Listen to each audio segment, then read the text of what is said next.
It was a Tuesday in February, and I only stopped at the Walmart off Route 9 because I needed coffee filters. I wasn't supposed to be there. I had a dentist appointment across town that got canceled last minute, and I figured I'd pick up a few things since I was already out. The parking lot was half empty that time of morning. It was cold, one of those gray February days where the sky sits low and heavy and the wind cuts right through you no matter how many layers you've got on. I pulled into a spot near the cart return, and that's when I saw it. My son's truck. I recognized it immediately. The dent on the rear passenger panel from when he backed into a fire hydrant 2 Christmases ago, the fishing sticker on the back windshield that my grandson had put there and my son never had the heart to take off. The engine was running. I could see exhaust coming from the tailpipe. I remember thinking that was strange. Why would he be sitting in a running truck at 8:30 on a Tuesday morning? He should have been at work. He managed the inventory systems for a regional trucking company over in Fredericksburg. Good steady job, benefits, the kind of thing I was proud of him for building. I walked over and knocked on the window. He startled so badly he hit his elbow on the steering wheel. When he turned and saw me, something moved across his face that I still can't fully describe. It was relief and shame at the same time, tangled up together in a way that made my chest go tight before I even understood why. I opened the door. The back seat was piled with blankets and 2 duffel bags. My granddaughter, 6 years old, was asleep under a fleece throw with a stuffed rabbit tucked under her chin. My grandson, 8, was awake, playing a handheld game with the volume off. He looked up at me and said, "Hey, Grandpa," like it was the most normal thing in the world. My son, 34 years old, someone I had watched take his first steps, ride his first bike, walk across a stage to get his college diploma, looked at me and said nothing. His eyes were red. He hadn't shaved in days. "How long?" I asked. He looked out the windshield. 11 days. I stood there in the cold with my hand on the door of his truck and felt the ground shift under me. 11 days. My son and my grandchildren had been sleeping in a truck in parking lots for 11 days, and I hadn't known. My daughter-in-law, the woman I had welcomed into my family, sat across from a Thanksgiving tables, helped move into the house I co-signed on, had not called me, had not told me, had apparently let it happen. I didn't ask 100 questions right there in the cold. I looked in the back seat at my granddaughter sleeping, at my grandson pretending not to watch us, and I said, "Pack what you need, we're going." My son started to say something about it being complicated. "I didn't ask," I said. "I'm 63 years old. I spent 31 years working construction management in Virginia. The kind of work that teaches you to look at a structure and know immediately what's load-bearing and what's decoration. I retired 4 years ago, and my life had gotten quiet in a way I mostly appreciated. My wife passed 8 years back. Lung cancer, never smoked a day in her life. After that, it was just me, the house, my vegetable garden in the summer, and staying close to my son and his family. I liked my daughter-in-law well enough. Her name was Paige. She was smart, polished, the kind of person who was always put together in a way that made you feel slightly underdressed, no matter what you were wearing. We were never close, but I never thought much about that. Some people are private. I respected it. She had come from money. Her family ran a commercial real estate business out of Richmond. Her father, a man named Whitmore, had the handshake of a politician and the eyes of someone who was always calculating something just behind the conversation. I had dinner with that family maybe a dozen times over the years. I was always cordial, but I had learned a long time ago to trust what I feel in a room when people think you're not paying attention. Something about that family had always felt careful in a way that wasn't quite honest. But my son loved her, and she seemed to love him. And they had 2 beautiful kids, and a house with a yard, and a life that looked, from the outside, like everything was fine. Over coffee at my kitchen table that morning, with the kids eating cereal and watching cartoons in the next room, my son told me what had happened. It had started about 8 months earlier, though the pieces had been moving longer than that. Paige had come to him and said she wanted a divorce. He said it came out of nowhere, one evening after dinner, calm, like she'd been planning the conversation for a while. No argument, no build-up, Just this isn't working, I want out. I've already spoken to an attorney. He found out why. 2 weeks later, when he started going through their finances, the joint savings account had $340 in it. It had held $47,000 6 months before. The home equity line of credit, $80,000 that they had agreed to use only for a major repair or emergency, had been drawn down completely. The money was gone. His name was on a personal loan he had no memory of signing. $22,000, taken out 14 months earlier, already in collections. When he confronted her, she told him he had agreed to all of it. She said he had memory problems. She said he'd been erratic, volatile, difficult to live with. She said she was worried about him. Within 3 weeks of filing for divorce, she had submitted a declaration to the court, signed by her mother, her sister, and the family's longtime attorney, stating that my son was mentally unstable, prone to rages, and potentially a danger to the children. She was seeking full custody with no overnight visitation for him, and supervised visits only, with her mother present. The court, in a temporary order, granted it. My son had gotten a lawyer, a young guy who was competent enough but kept telling him to be patient, to trust the process. The process had taken 8 months so far. In the meantime, his legal fees had drained what little he had left in his personal account. Page's family had filed a motion disputing his right to remain in the marital home during proceedings. The judge, citing the mental health declarations, had sided with them. He had tried staying with a friend for a few weeks. That wore out. He'd been sleeping in the truck, in Walmart lots, a few nights in a church parking lot where they had a sign that said overnight parking was permitted, once in the parking garage of a community college. He had not called me because he was ashamed. He told me that straight out, looking at his coffee cup. He said he felt like a failure, and he didn't know how to say it out loud. I sat with that for a minute. Then I said, "You're not a failure. You've been set up, and now we're going to take it apart." I am not, we're going to take it apart. I am not a dramatic man. I don't raise my voice much, and I don't make speeches. But I had 31 years of working with contractors, subcontractors, inspectors, city officials, insurance adjusters, and lawyers of every variety. I knew how systems worked. I knew how paperwork worked. And I knew, the way you know a bad foundation when you've seen enough of them, that what had been done to my son was not a series of unfortunate events. It was constructed. The first thing I did was call my own attorney. I'd used him twice over the years for real estate matters. A sharp, dry man named Edmund Gaffney, who had the manner of someone perpetually unimpressed, but who I had learned never missed anything. I told him what I knew and sent him the documents my son had. He called me back within 2 hours. "This is organized," he said. "The loan signature's worth looking at. The declaration timing is worth looking at. And the account transfers are very much worth looking at." He referred us to a family law attorney in Richmond, a woman named Carol Stinson, who, he said, was the person you wanted when the other side had resources and wasn't playing fair. I called her that afternoon. She had an opening on Thursday. We took it. In the meantime, I drove to the house where my son and Paige had lived, where my grandchildren had grown up. And I stood outside it for a few minutes. It was a nice house, craftsman style, good lot, the kind of neighborhood where people walk their dogs in the morning. I had helped them move in 6 years ago. I had built the raised garden beds in the backyard with my grandson one spring weekend. I drove away without stopping. That night, after the kids were in bed in my guest room, my granddaughter in the big bed, my grandson on the pull-out, I sat at the kitchen table with my son and we went through everything: bank statements, court filings, the loan documents, the text message, history he'd saved, the emails. There was a 2-month gap in the joint account activity that didn't match any normal expense pattern. Large transfers to an account that wasn't in either of their names. The loan he supposedly signed had a signature date that fell on a Saturday when I could confirm, because I had been there, that my son was helping me replace the roof on my shed. We had photos on my phone from that day. Dated, time-stamped. She forged it, my son said. It wasn't a question. Carol Stinson was 60-something, small, and wore reading glasses on a chain around her neck.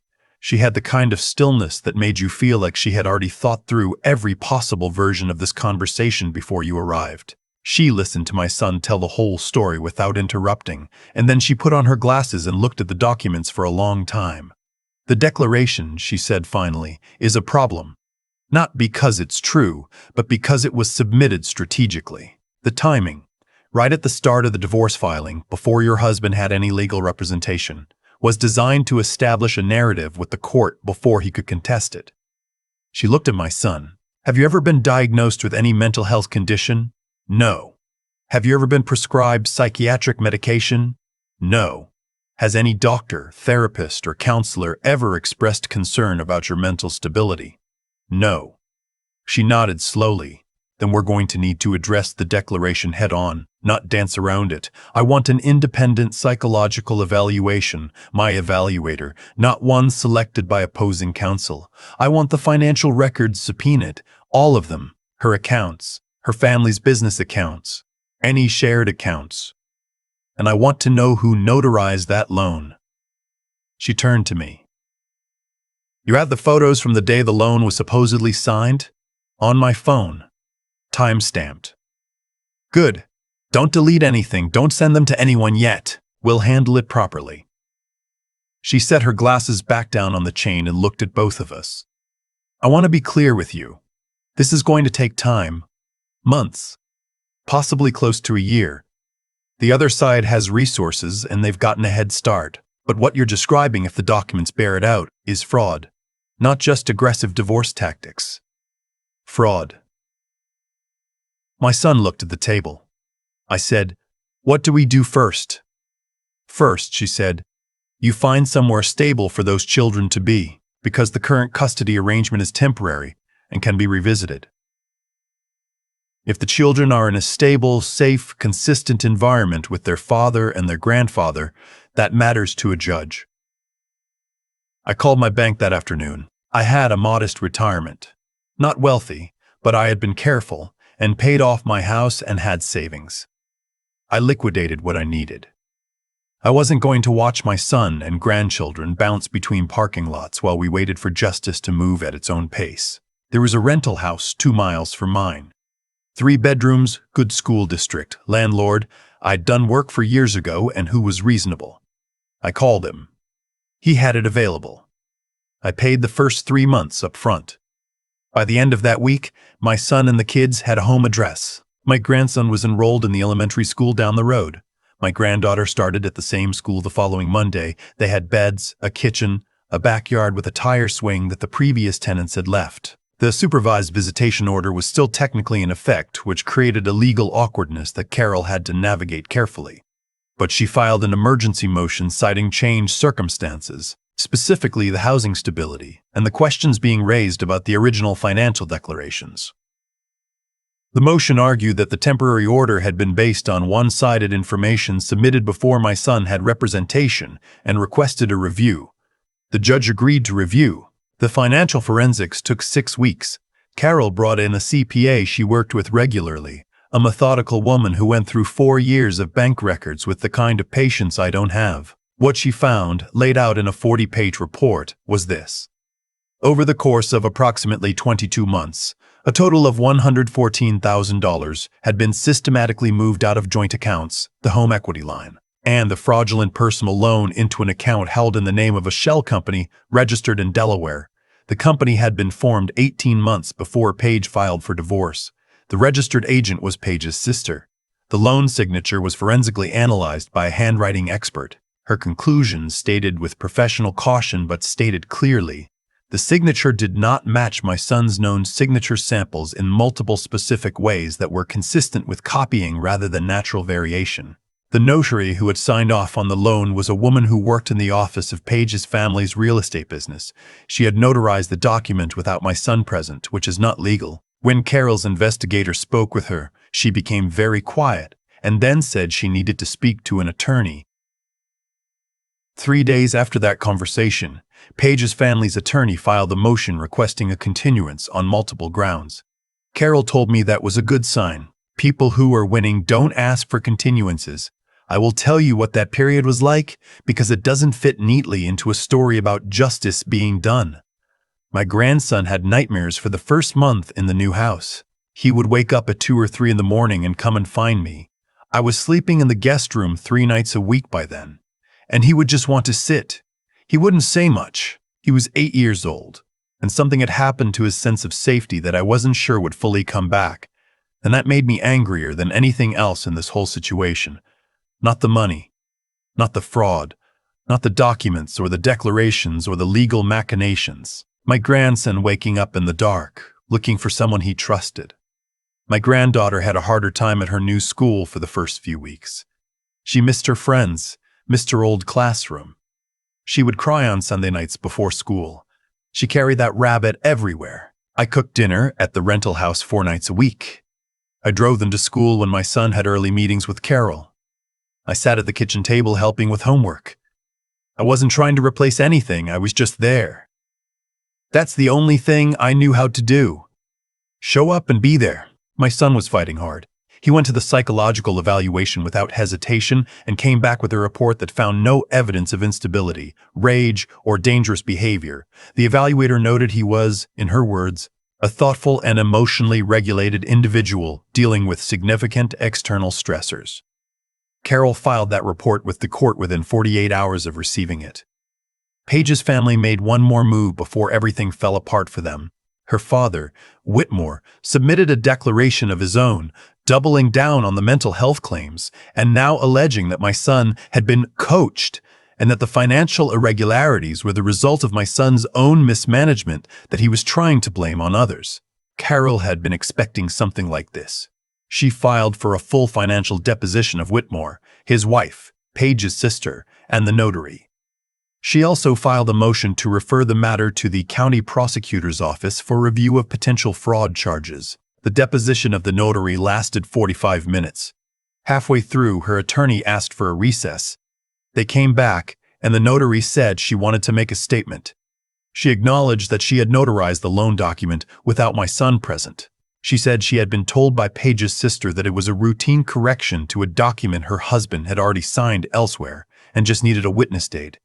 She said she hadn't understood what she was really doing. Carol told me afterward that she believed her. She's not sophisticated enough to be a real participant, she said. She got used, and now she's scared and she's going to cooperate.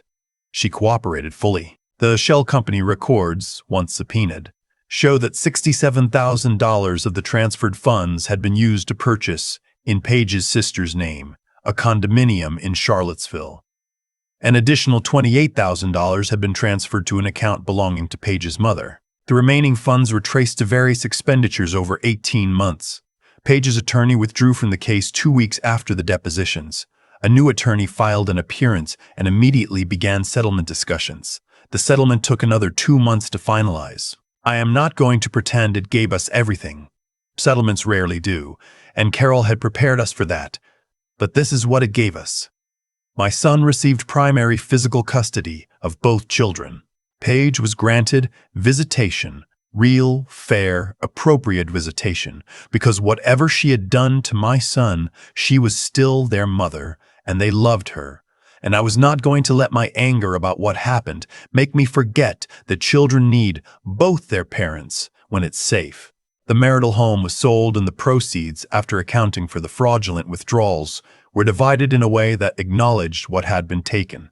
My son received substantially more than a standard 50-50 split.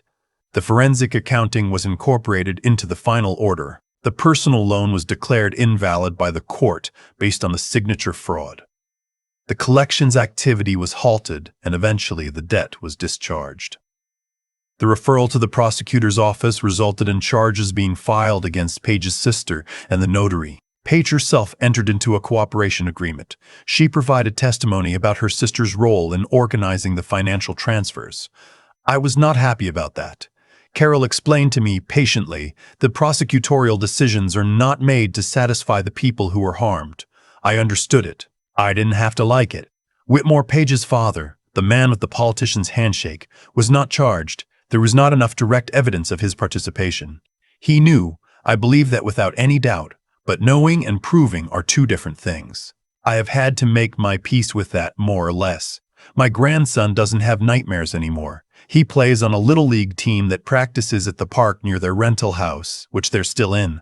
My son is saving now, rebuilding, doing it right. My granddaughter made two best friends at her school, and the rabbit has been demoted to the bedroom shelf while she goes through a phase of being obsessed with horses. Some evenings, when I drive over for dinner, I'll pull into the driveway, and through the front window I can see the light on in the kitchen, and the kids moving around inside, and I'll sit in the car for just a moment before I go in. I think about the morning in the Walmart parking lot, my son's red eyes, the exhaust curling up in the cold air, my grandson looking up at me and saying, "Hey, Grandpa," like everything was ordinary, like a kid does when they've gotten used to something that should never have been ordinary at all. I think about how close it came to going another way, if I'd had that dentist appointment, if I'd stopped somewhere else for coffee filters, if my son had stayed somewhere I wouldn't have driven past. I'm not a man who puts much stock in things happening for a reason. I think most of what happens in life is just chance. Good and bad, random and indifferent. But I made a choice that morning. Once I understood what I was looking at, I decided not to wait, not to be patient, not to assume that the systems in place would sort it out on their own. I had done that once before, years ago. Trusted a situation to resolve itself, stayed out of something I should have stepped into. It cost someone I loved a great deal. I wasn't going to do it again. Carol sent me a handwritten note after everything was finalized. It said, "Your son is lucky to have you, so are those children." I have it on my refrigerator. It's not the kind of thing I usually put on my refrigerator. But some things you want to see every morning when you go for your coffee. Some things you want to remember that you did right when you had the chance to do it. My son called me last Sunday to see if I wanted to come to the kids' game. I said I'd be there. I'm always going to be there. That part was never in question.